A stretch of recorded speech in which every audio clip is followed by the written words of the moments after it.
This is a list of the 5 most anticipated fights by all boxing fans for this 2022. These are fights that have not been confirmed yet, but that we all hope will happen this year. To keep the video short and simple, I had to leave a lot of exciting fights off the list, so I invite you to leave the fights that you are most looking forward to seeing this year in the comment section. Without further ado, in 5th place, we have a fight between Saul Canelo Álvarez and Artur Beterbiev.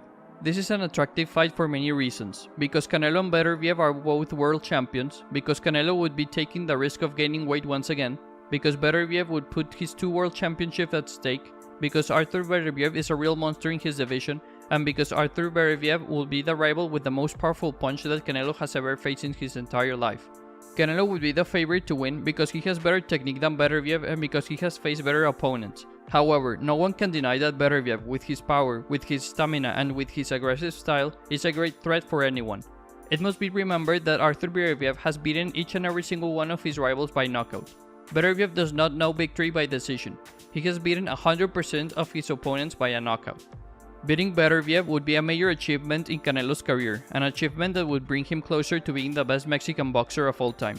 But if Canelo is not careful, he may end up knocked out. Or who knows, maybe even if Canelo fights the perfect fight, if he can't handle the power and aggressiveness of Beterbiev, he could end up knocked out regardless of how careful he is. So Canelo runs the risk of being knocked out by the monster Artur Beterbiev. But does Canelo have enough power to knock out the Russian champion? We won't know until the fight. In 4th place, we have the mega fight between knockout artists Gennady Golovkin and Jaime Munguia. A fight between an experienced champion and a young man hungry for triumph. A fight that promises a lot provided the aggressive fighting style of the two. Golovkin only knows how to fight walking forward, always in front of his rival, and Munguia's coach already said that they plan to fight Golovkin aggressively, trying to make him walk backwards. We will have a phone booth match, where both will be in the middle of the ring trying to knock each other out. We know that Munguia does not plan to face any other champion other than Gennady Golovkin, and we know that Golovkin's team has considered Munguia as a possible rival. But Golovkin and Munguia work with the same broadcast company, DAZN, so negotiating the match should be relatively easy. This is the golden opportunity for Munguia, and the opportunity for Golovkin to prove to the world that he is still one of the best on the planet despite his age. A fight where Golovkin will be the favorite, but it will be no surprise to see the world champion knocked out by the young Mexican star. In 3rd place, we have the fight of egos at lightweight, a match between undefeated fighters, Gervonta Davis and Ryan Garcia.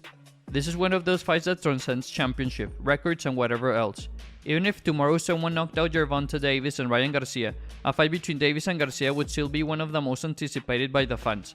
Because more than a fight between elite boxers, this is a fight between popular personalities, a fight between people who really don't like each other. Ryan Garcia and Gervonta Davis have been trash-talking each other for years. Ryan Garcia said he was going to knock out Gervonta Davis in 2 rounds, said he was going to punish him for all the crimes he has committed, that he was going to humiliate him, while Gervonta has also said that Ryan Garcia could not take a single blow to the jaw from him. The favorite to win will be Gervonta Davis, who has won world championships in multiple divisions, in addition to knocking out 92% of his opponents, while Garcia hasn't faced too many big-name rivals, but he maintains an 85% knockout effectiveness.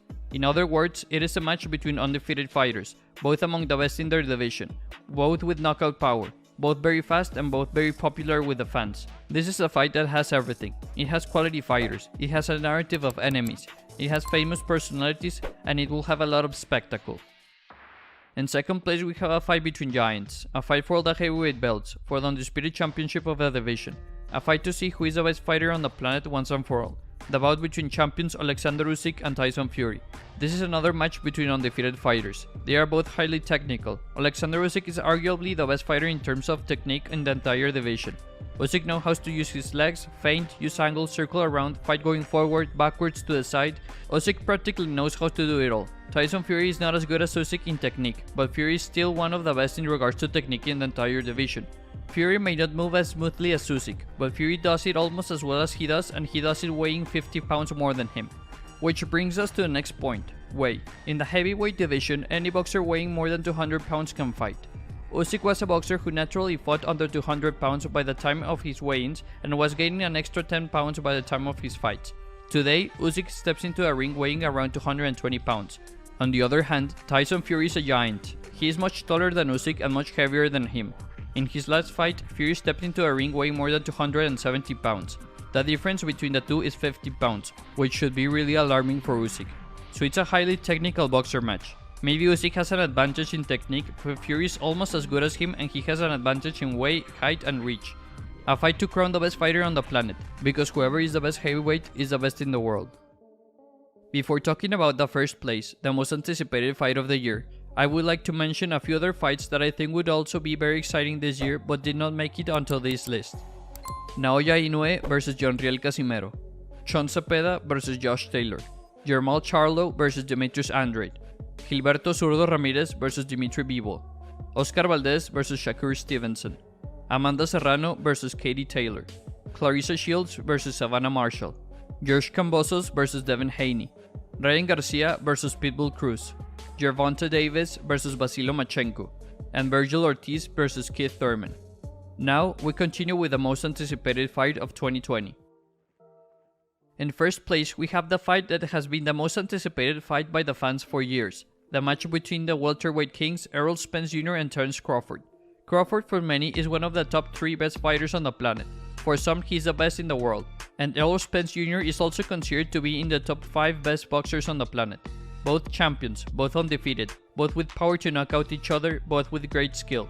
This is probably the most even fight on the entire list. Even if Crawford is going to be the slight favorite, no one would be surprised if Errol Spence won. Spence is the one who has faced the best opponents of the two. Spence has 2 belts and Crawford only 1. So if you think Crawford wins, nobody can judge you or say anything. And if you think Spence would win, they can't tell you anything either. This is a fight on the level of Mayweather against Pacquiao in terms of expectation. However, it may actually happen when both are in their prime, not like Mayweather against Pacquiao. Now that Crawford ended his contract with his promoter, there is a possibility of finding a monetary agreement between both fighters. So we all hope that the fight will actually happen in 2022. But what do you think? What fights would you like to see this year? Do not forget to leave your opinions in the comment section below. In addition to liking the video, subscribing to the channel and activating the notifications bell. See you in the next video, goodbye.